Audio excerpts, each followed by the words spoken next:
Hello BookTube, I'm Heather, and it's time for me to try to do the Midyear Freakout tag.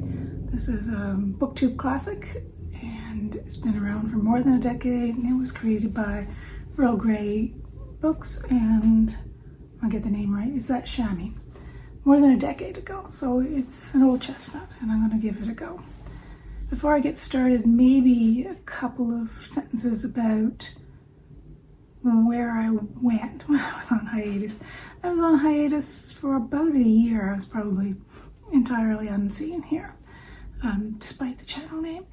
I had a slumpy reading year, and that contributed to it, but largely I was gone because there's a change in medical stuff in the household, and my attention needed to go elsewhere as we navigated all the stuff that comes with needing medical care. Doctor's appointments, testing, waiting lists, surgery dates, recovery, all of that. Things are back to normal. My household's health is now good, and so I thought, why not try the old hobby? We shall see what the future brings when the future brings it, but for now things are good. So that's why I was gone. And I think for lots of people on BookTube who let their recording lapse for whatever reason, and there's always a reason of some sort, getting back into the habit is difficult, and I still find it difficult to make myself sit down and record a video. But I value the process largely because it makes me a better rememberer of the books I've read. Just sitting down and having to jot a few notes about what I've read makes it far more likely that I'll have a crisper both understanding of the book I've read and an understanding of where I think it fits in the bookish universe. So there's value to doing this for me. But sometimes it's difficult to get it done. But today, we're doing the tag. So the first prompt in this old classic is the best book I've read so far this year. And for me, that's probably a tie between Annie Ernaux's The Years, which was published in 2008, I think. This I read with a group of people, and we read a lot of Ernaux. I think it benefited from it being my second time through the book, and from reading it after reading, I think we read 4 or 5 before we came to The Years. And it's really quite an interesting book in the way it manages to tell the history of public world and the private world together, almost seamlessly within paragraphs or within a single sentence. The focus will shift, and I thought that was quite a fine book. The one I would rank with it, to give you 2 best books, is perhaps a bit of a Marmite book. Beryl Bainbridge is one of my favorite writers, and I reread for the first time in a very long time a book she published in 1977, Injury Time. And it's classic Bainbridge. Something dire happens. Something dire happens in every Bainbridge novel. There's lots of dark comedy in them, but they're not gentle, cozy stories, ever. Don't go into them thinking that. Injury Time is the story of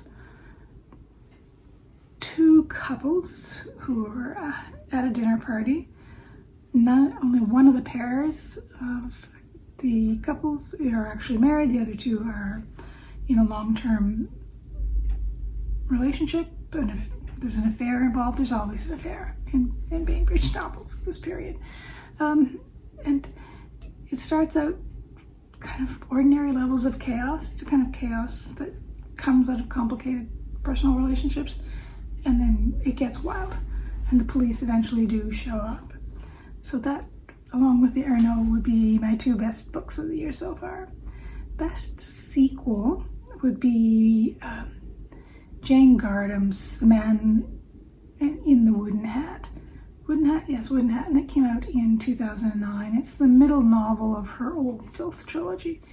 And this one came along for me at exactly the right time. It's very slyly comic deconstruction of the impact of colonialism on the lives of expat children, essentially. All grown up, but all the action comes out of what their childhoods and young lives were like. Very sharp and sly. Very good grasp of how to move a narrative around. And underread, I think. 3, I have to look down in this very sunny room at my notes to remember what question 3 in this old chestnut is. A release I want to read but haven't gotten to yet. This would be Francesca Wade's new book on Gertrude Stein. It's at the library, but it's stuck in the in-processing queue, which usually means that the book hasn't actually been physically received yet, or it's waiting to be cataloged and labeled and all that. It's been stuck there for a month and a half or 2 months. I'm getting frustrated. But it'll show up eventually. So that's the one I'm looking forward to the most. Her book on Gertrude Stein is going to be a little bit different than her previous one, Square Haunting, because that was a collective biography.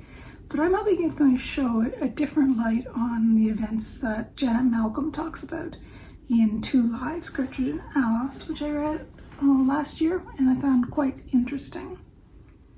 4, most anticipated release for the second half of the year. Probably none. 4, most anticipated release for the second half of the year. I don't have any strong anticipations. I've had kind of middling to poor luck with recent releases the last 6 months to 12 months. That's partly my frame of mind and partly the books I've chosen. So I'm trying to be a little bit more discerning on what I pick up, which means I'm wary of things like prize lists. So I'm not intensely interested in forthcoming books. I did note, though, that Mary Lawson has a new book coming out and Kate Atkinson also has a new book coming out. So those will probably make their way to my library by the end of this year, maybe in the new year rather than right on release day. Biggest disappointments, so this is question 5. Since this was a sluggish reading 6 months, preceded by more sluggish reading, it's been a weird reading year, and mind frame has so much to do with how we evaluate the quality of books or the quality of our reading experience, that this one's a little tricky for me. So the one that I would say is the biggest disappointment is one you're unlikely to ever come across. It's a small book of local history, which was published this year, I think, or late last year. And it's the history of a now demolished prison that was in the city, for not quite 100 years. And I live in a port city, and so all the things that happen in port cities happened here. And many of the people who worked in the illegal liquor trade or in the sex trade ended up in this prison. And it's got a long history. And this book, and it's called Undesirables, I believe, it was such a disappointment. It's the kind of local history that I'm always interested to read and dread reading, because they can sometimes be fundamentally flawed. And the fundamental flaw in this one is that there's absolutely no effort paid to documenting the sources of the information in the text. Some of it seems to have come from oral history, fair enough, and big chunks of it seem to have come from newspaper accounts, also fair enough. But for the love of what's holy, record the date and the name of the newspaper where you get the information. So that was quite disappointing. I don't think that's an unusual experience when you're reading amateur local history. So that was the biggest disappointment, because it's a fascinating topic and tied to all kinds of things that are interesting about this particular place. I tend to struggle, however, with books that are very local. I tend to hold them to a standard that maybe they're not yet reaching. More about me than about the writers, I suspect. On the other end of the scale, so the very local is one disappointment, and the classic is the other end of the disappointment. And again, this is more about me than the book. I read Hugo's Les Miserables this summer. There was a large group of people organized by Katie to read this over the course of the summer, and I was glad to have the opportunity to read it along with other people, because it's a chunker. And having other people that I felt accountable to, even if I was very quiet in the group, was incredibly helpful because it kept me on track. The problem is that I didn't gel with the novel. There were a couple of interesting sections, but the grand sweep of it just didn't work for me. And I think this might be partly me, largely me, I suspect, because I had similar difficulties with Dumas' The Count of Monte Cristo, another beloved book that I didn't get along with. So I suspect it's me and very long 19th century novels from France that may not be translated particularly well. I'll probably try another one next year maybe, but that was another disappointment because I hoped to love it as much as the people who are its champions do. Let's see, what's next? Biggest surprise. Since I'm a Beryl Bainbridge fan, I was very pleasantly surprised to read Margaret Drabble's second novel. I think it's her second novel. And to learn that she writes in the same register, or was at that period of her life writing in the same register as Bainbridge. So this was the Garrick years. Yeah, the Garrick year, which came out in 1964, and it's the story of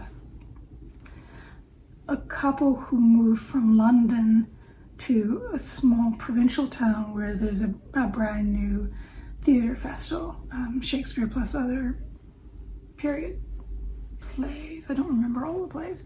But it's kind of a parallel account of how the rough spots in their marriage and just the comedy of setting up a theater festival.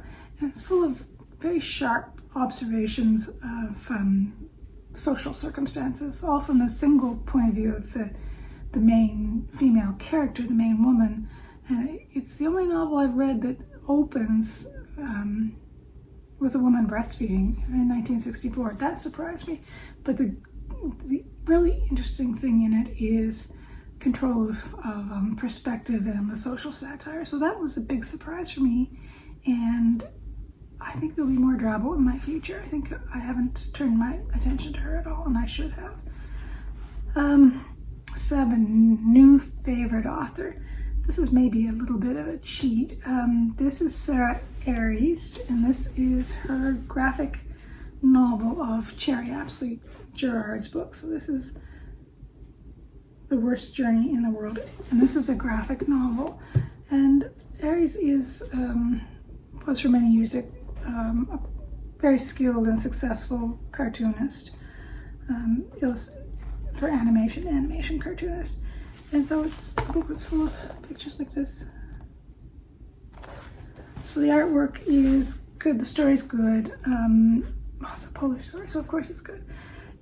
And the art is consistent. I read a graphic biography of Jane Austen this spring, which was graphically incoherent, just all over the place in the way the art was being used to tell the story, disruptively incoherent.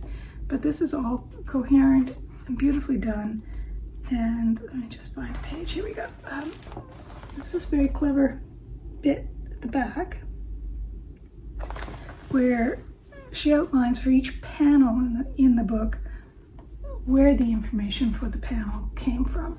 This is like pristinely referenced. A very beautiful thing when you are adapting somebody else's book, which this did. Okay, so that was my favorite new author. Whether or when there'll be a second volume to this, I don't know. There's been some slowdown in the process for all kinds of reasons. Question 8 and 9, the newest fictional crush and newest fiction favorite character. Don't have an answer for this. No crush, no favorite character this year. 10, the book that made me cry, or the saddest book I've read. This surprisingly is another Annie Ernaux, her book I Remain in Darkness, which is one of her retellings of her mother's descent into dementia and the difficulties that involves both for her mother and for her as her daughter and her remote caregiver. Emotionally difficult if you've, like me, had the experience of taking care of a parent who you lose to dementia. Tricky stuff. Always impossible to do it as well as you hope you would do. A book that made me happy. One of the things that has made me happy and helped get me out of the slumpy year of reading was rereading Martha Wells' Murderbot series. I read these after I devoured a couple of biographies, and then I picked up the Murderbot stuff, and that kind of pushed me out of my slump. And these are, they've been around not quite 10 years now, and they're very sarcastic.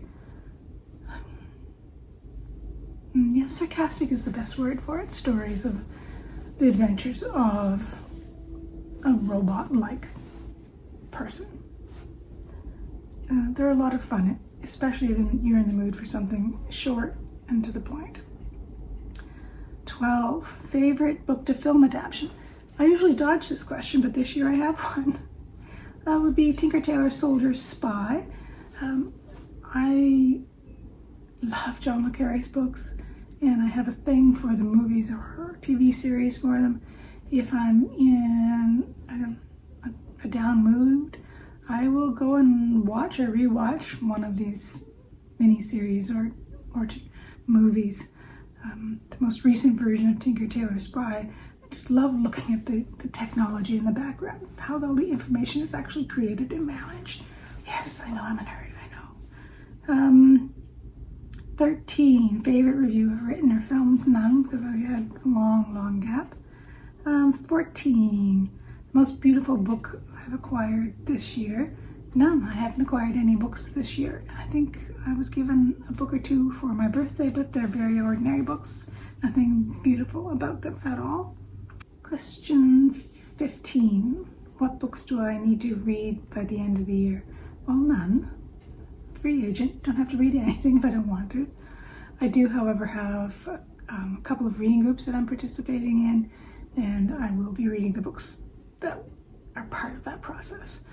Sometimes the books are exactly what I would choose for myself, and sometimes they're not.